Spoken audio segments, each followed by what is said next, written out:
Today's episode is brought to you by Patreon. If you're interested in supporting the show, go to patreon.com/JoshuaVelas and become a $2 backer today and get early access to the new episodes. I'll be leaving a link in the description down below, but for now, on to today's episode.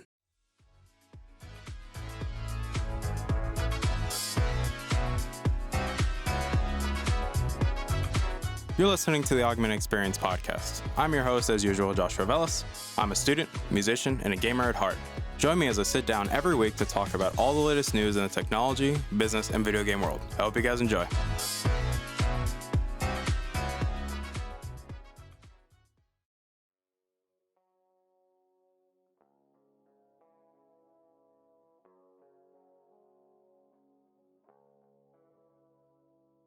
All right, everybody, welcome back to the show. My name is Joshua Velas, and I'm your host as usual. And obviously, welcome back to the show.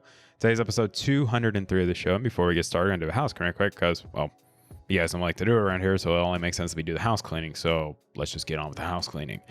I do want to say thank you guys for coming back and listening because, well, you guys are obviously supporting this show because, and to be honest with that, you guys, I wouldn't be able to do any of this. I'm just being honest with you because you guys are constantly downloading these episodes. You guys are sharing these episodes. You guys are constantly letting me know how you feel, whether you like my stupid face or not, which as you can now see, well, I can see it now clearly on my side. Now you guys are able to see my face, and now we've finally found something a little bit more consistent to actually make the video versions and be able to do them again. It's just my hardware is a bit weird right now. But thank you guys so much for your love and support. I really appreciate it. Also, thank you to everyone watching this on YouTube because, well, you guys like seeing the video version. And then for the audio version on Spotify and Apple Podcasts, wherever you like to listen to your podcast, well, we have that option available for you too. But again, thank you to Patreon backers as well because you guys have been supporting the show since day one. So thank you for that. But let's just be honest with you guys. Like, this episode was not really planned at all. I'm just being honest with you guys. I had a plan for what I wanted to talk about this week, which was the new AMD processors, the 6000 series, and then the soon to be revealed or fully shown off later in the year, the 7000 series for desktop. But then Microsoft decides to just throw the entire news cycle into a complete, just wild turn of events where they come out and announce that they have acquired Activision Blizzard for $68.7 billion. You know, just a short of 70 billion. You know, Microsoft just throws around this money like it's chump change, and it's totally not like they spent more money on this acquisition than they did on acquiring Bethesda. So I'm just being honest with you guys. I am genuinely shocked. I know a lot of people have been talking about this throughout the day, or at the time of this recording throughout the day, because this episode is obviously recorded on Tuesday because that's when we like to record the episodes, and they come out on Wednesday. But it's very interesting because a lot of people didn't see this coming, especially given how big Activision Blizzard is, given the amount of IPs that they have, the main one being like Call of Duty, Overwatch, Diablo, World of Warcraft, and a lot of the good studios they have under, which I'm going to be talking about that. To me, I think this is not only the best thing that could have happened to Activision Blizzard, given the whole situation with Bobby Kotick and the whole, situation that we talked about last year.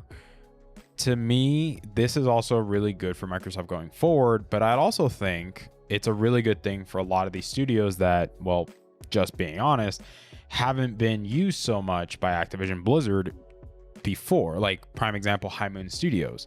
High Moon Studios has been constantly supporting a lot of the Call of Duty development, but they also made one of the most popular Transformers games ever made, the Transformers Fall of Cybertron. Well, primarily Transformers Fall of Cybertron, and they also made War for Cybertron. And those games are beloved by many Transformers fans. Like, Fall of Cybertron is considered one of the, if not the greatest Transformers game ever made, whether it be story, multiplayer, visuals. It was hands down the best Transformers game ever made. Like, I remember playing it on the 360. I didn't get a chance to snag it on the Xbox One when it was remastered and they took it away, which I think now that this whole process of Microsoft beginning the process of, getting everything finalized, of owning Activision Blizzard, I think personally we will see a return of that HD remaster of Fall of Cybertron. And who knows, they might do a remaster of War for Cybertron, which I think would be amazing if they did that and just put them together in a bundle and do that. Or they could go even crazier and continue where they left off with Fall of Cybertron, because we don't want to acknowledge Dark Spark. For all the Transformers fans, if you play that game, we do not acknowledge it. It is trash. It should have never happened. It is not the continuation of the Fall of Cybertron game. It is not. It is garbage. It does not exist. It never happened. Like, never happened. We don't know. I don't even know what you're talking about, man. I generally don't know what you're talking about. I never heard this game in my life. So, but to be honest, it is crazy. The fact that Microsoft not only spent this amount of money to acquire Activision Blizzard, but a lot of these other studios that haven't really been used so much could possibly get some more love as a result. And this also leads into another interesting thing that I found very interesting, was Microsoft now owns Crash Bandicoot. Crash Bandicoot used to be Sony's original mascot. Like back in the day, people were like, Sega had Sonic, Nintendo had Mario, and Sony had, well, Crash Bandicoot, because there was plenty of ads talking about like, Crash Bandicoot's like, I'm gonna get you, plumber, and taking shots at Nintendo and stuff like that. Obviously, some people have said like, Sony's mascot right now is probably Kratos, given the popularity of God of War. I think it probably is Kratos. I think it's fair to say, or Spider-Man, who knows. But to be honest, that's crazy. We could see maybe Crash Bandicoot, maybe some more games coming. I don't know. Like, who knows? I don't know what they'll do with Crash Bandicoot. It's just crazy and interesting to think that now Microsoft owns Spyro and now Crash Bandicoot. That's just wow. Like, what in the absolute hell? But the big fish in this entire situation is Call of Duty. The fact that now, if the deal goes through and everything, goes well, Microsoft will now own the exclusive rights to Call of Duty, which is very interesting given the fact that PlayStation has always had for a long period of time, they've had a brand deal with Activision to get exclusive content for PlayStation, Call of Duty on PlayStation to get exclusive content. But now the fact that Microsoft just straight up owns Call of Duty, like they own the entire brand. Yeah, I think it's fair to say that once this deal goes through in the next Call of Duty, maybe in 2022, well, maybe this year or next year, or maybe in 2024, that I think it's fair to say Call of Duty will be exclusive to Xbox and PC and any platform that has access to Game Pass or xCloud or, Xbox Live, which, when you listen to a lot of the conversations that Phil Spencer was talking about during this acquisition, when they did the whole news brief in the morning, where that was the main emphasis, that they're doing all of this to expand Game Pass, to expand the value that they're giving their customers, expanding the Xbox brand, providing more options for people that are invested in the Xbox ecosystem, whether that be PC, Xbox, xCloud. The fact that all this is being done to expand it is crazy, because it's obviously a long-term commitment. Let's be real here. Like, you don't just throw around almost $70 billion and expect to make it back in a year. Like, let's be real. This is a long-term investment, which makes sense given the popularity of the Call of Duty brand and how much money it prints every year, even though we don't necessarily agree that Call of Duty is the best, but we do acknowledge that it makes a lot of money, that's just the honest truth, whether you get mad at me or not. Like, you can't boo me. I'm right. They make a ton of money. It was like it's like one of the best selling games of 2020, like last year, like 2021. Like, Vanguard sold incredibly well, and Black Ops Cold War was still selling really well. So, and you also have Warzone, which I think with the Warzone situation, I agree with a lot of people that I think Warzone is going to stay on all platforms. I think that's just realistic. But I think going forward with the next Call of Duty iteration, I think it will be exclusive to Xbox, because that's what happened with the Bethesda deal. Oh Lord, I am stuttering. That's how you can tell. Like, I didn't have a script for this. I'm literally just talking about this information and piecing it together in my head, because nobody was expecting this. There's not a single person that can straight up tell me, I saw this from a mile away and I can tell that this was going to happen. You would be dead ass lying, and you have to like just be full of it. Like, you could not have predicted this. This literally came out of left field. And the crazy thing about all of this too is, well, people are saying Bobby Kotick is still going to be with Activision Blizzard. However, Phil Spencer did clarify that once everything, pen drives and everything like that, that everyone will answer to him as the CEO. So Phil Spencer will be the big boss. And I guarantee you, once that happens, Bobby Kotick, sayonara sucker, you're on your own merry way, which, let's be real, that is what's going to happen. sorry, Bobby Kotick, you are guaranteed gone because you are the major problem here. And it makes sense to me personally. It makes sense that they would go to a level like this because with the amount of issues Activision Blizzard has, it makes sense that they had to have a much, I'd say, a bigger company come in order to properly reset the issues going on. Because personally, I didn't see Activision Blizzard fixing it on their own. I think with the stockholders and everyone backing Bobby Kotick, I think nothing was going to really change.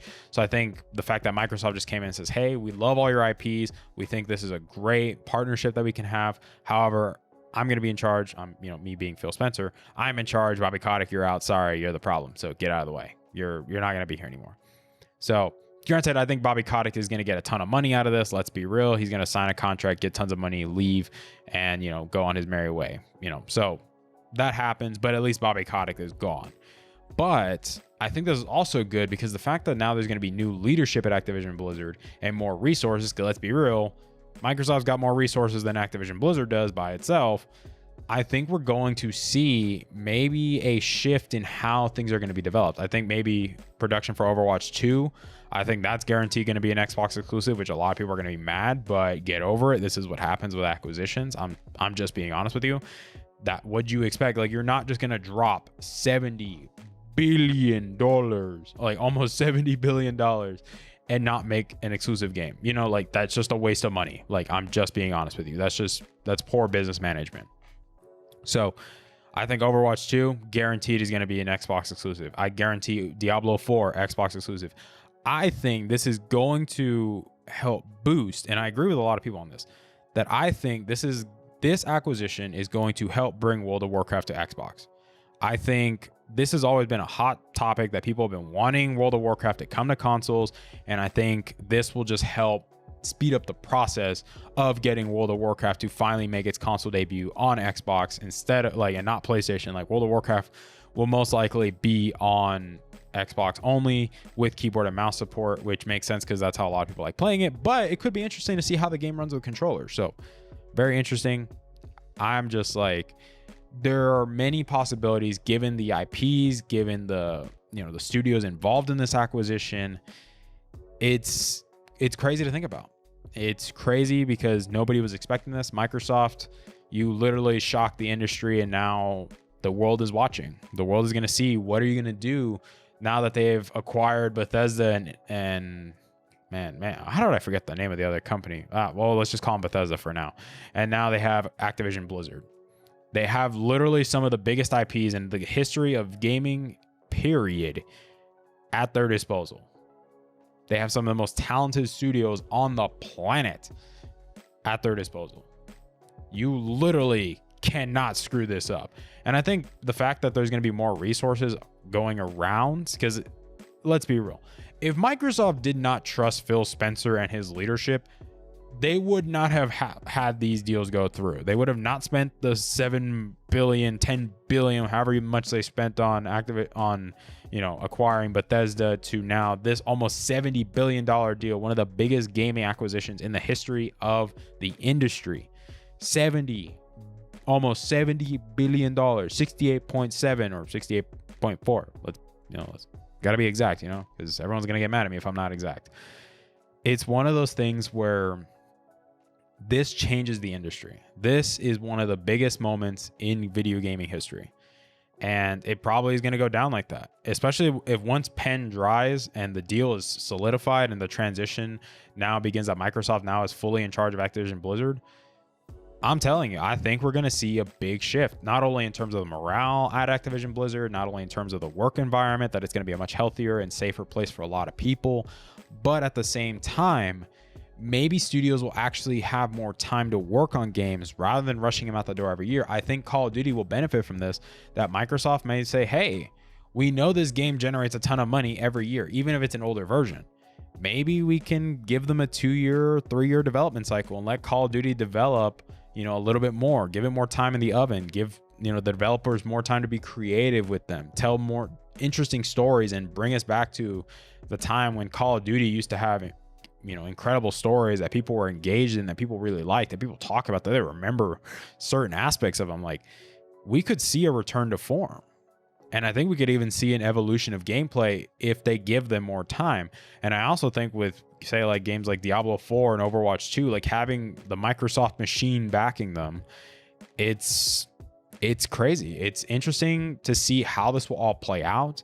To be honest, this shit, I just being honest with you guys, this literally changed the news cycle. Like, there's going to be talks about this. There's going to be people mad there's going to be people mad complaining that this is bull crap. There's going to be people saying this is the greatest day ever for Xbox. Like, I'm interested to see how this all plays out, if I'm just being honest with you. But I know I didn't do the topic that I was going to originally do, but I just felt like I had to talk about this. I had to share my thoughts because this literally changes everything. This changes the industry forever. And I'm excited to see how this turns out. But let me know what you guys think in the comments down below, whether you like my opinion or not, whether you agree with me. Were you caught off guard by this too? Or are you going to be one of those people that are like, I saw this from a mile away, bro? Like, trust me, I saw this. I had the foresight. I had my third eye awakened, bro. Like, I'm telling you. I'm excited to see how this turns out. Are you guys excited? Let me know. Like, are you guys happy that, just being honest, Bobby Kotick is guaranteed gone? I'm very happy. Like, I know some people say that's kind of bad to say it that way. Like, hey, you're kind of celebrating that someone's going to lose their job. And I'm like, well, a person that is responsible for harming other people, I'm not so sad that they're going to lose their job, even though they're still going to walk away with a couple millions of dollars, as a, thank you for your service, I'm not happy about that, but hey, at least we got, at least we got rid of him. An actual change will now begin to happen at this studio, and I'm excited to see that. And to be honest, guys, thank you guys so much for your love, your time, your support. To be honest, it really means a lot to me. Thank you guys for your time, for even like listening to my opinion, listening to me talk about this, like watching this episode, like sitting through and watching it, or listening on Spotify, Apple Podcasts, where we like to listen to your podcast. I thank you guys so much for your time. I love you guys to death. Please have yourselves a wonderful week and a weekend. I know school has started for a lot of people, so please be safe out there. You guys got this. Let's have a great semester. Let's kick some ass and let's get them W's, boy. And for the college students, I know some people say, hey man, C's get degrees. So maybe not me, but because that's just me. I personally, I'm not getting a C, homie. I'm shooting for a nice A this semester. So I'm shooting for a 4.0. So keep me in your thoughts and prayers for that. But thank you guys so much for your time. I love you guys to death. Please continue to be kind and respectful to those around you, because let's be real, the world is still a weird place out there. But be safe, guys. And I love you guys to death. And I will see you guys next week. Bye, guys. Hey there. Thank you for listening to today's episode. I really appreciate it. Thank you guys so much for taking time out of your day and listening to today's episode. If you're interested in supporting the show, whether it be financially, clicking the follow button, or just sharing the episode, it all works for me, guys. Thank you guys so much for your time, and I love you guys to death.